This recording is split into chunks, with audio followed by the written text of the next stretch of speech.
profound sorrow. Throughout her life, Her Majesty the Queen, my beloved mother, was an inspiration, an example to me and to all my family.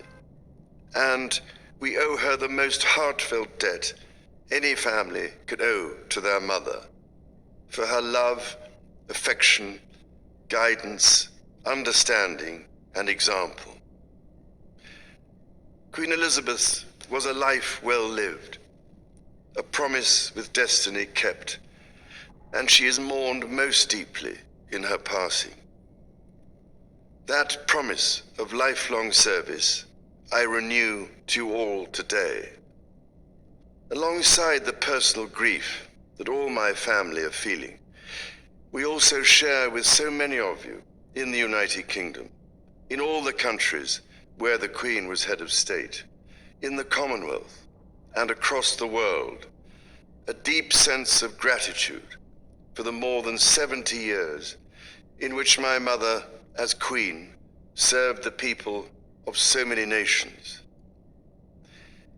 In 1947, on her 21st birthday, she pledged in a broadcast from Cape Town to the Commonwealth to devote her life, whether it be short or long, to the service of her peoples. That was more than a promise. It was a profound personal commitment which defined her whole life. She made sacrifices for duty. Her dedication and devotion as sovereign never wavered, through times of change and progress, through times of joy and celebration, and through times of sadness and loss.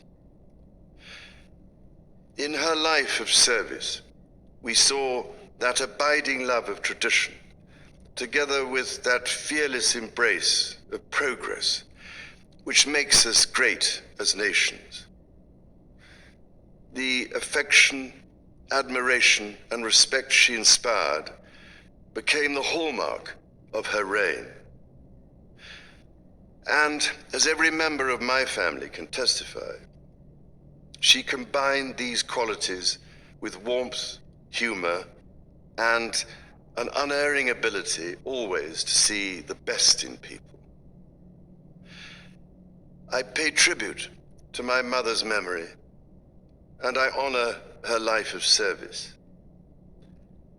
I know that her death brings great sadness to so many of you, and I share that sense of loss beyond measure with you all.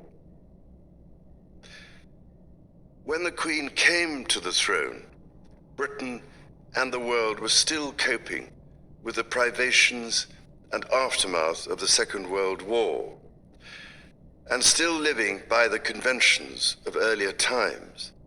In the course of the last 70 years, we have seen our society become one of many cultures and many faiths. The institutions of the state have changed in turn. But through all changes and challenges, our nation and the wider family of realms, of whose talents, traditions, and achievements I am so inexpressibly proud, have prospered and flourished.